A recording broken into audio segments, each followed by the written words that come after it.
really excited today. It's a new bike day.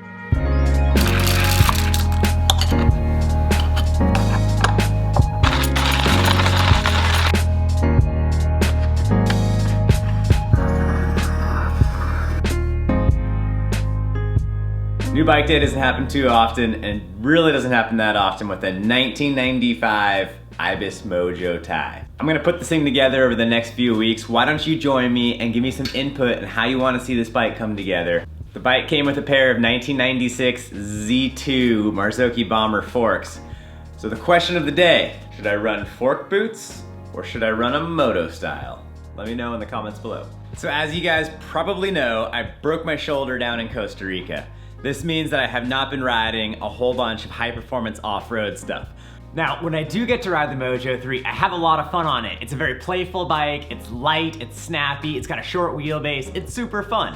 But when do I get to ride it? Normally when I'm riding the Mojo 3, it's like a family ride, not super high performance, but I have had a few high performance rides on it, and I have a good idea of what I wanna do to it to keep it going in the direction that I set out with originally back in February. Since the last video, I went ahead and put a Fox Float X rear shock on this thing, which has helped a ton. The thing's got plenty of damping and it's got a nice light open feel. I also put a WTB Riddler rear tire on the bike to keep it really fast, and I'm really happy with that tire. One of the more exciting upgrades is gonna be this Fox 36 fork right here.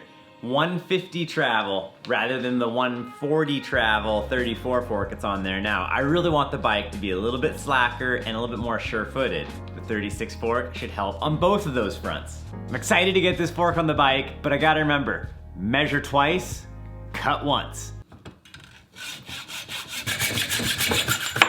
Freshly cut. Got a deburring tool so I can clean up the steer tube. Got a couple files, gotta drop in the star nut, and then the crown race. I like this part of the fork install because a bunch of these tools require the use of a big hammer.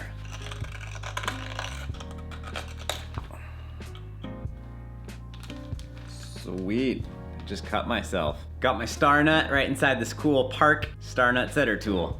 Toss this on here. All right, pound away.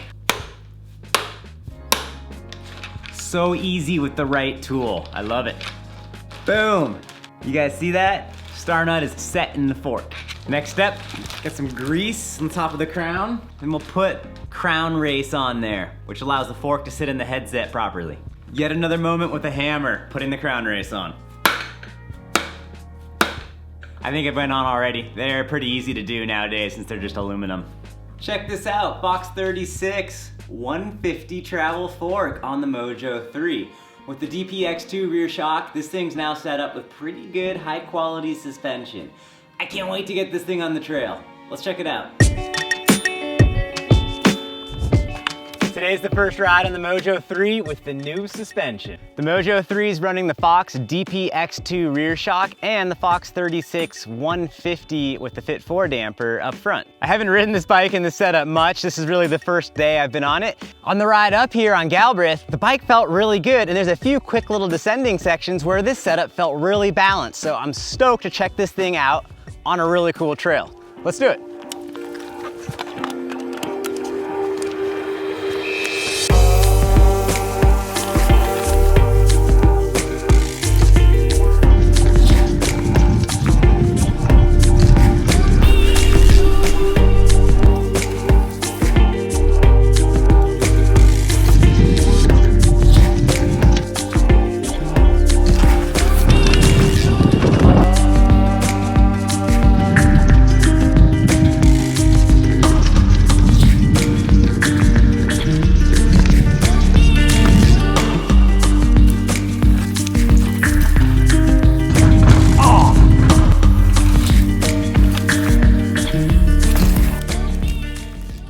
After breaking my shoulder 6 weeks ago, I'm not as strong for pulling up on the handlebars as I'd like to be right now. This bike though, honestly, made up for quite a bit of that, and it was a lot easier to get off the ground than I thought it was, making my ride way more fun.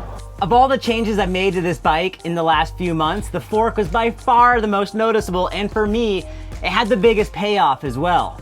I'm really stoked on how this bike is turning out, and there's a bunch more changes that I want to make to it. Tell me in the comments below, what would you change on this bike? If you like this video, click that subscribe button below.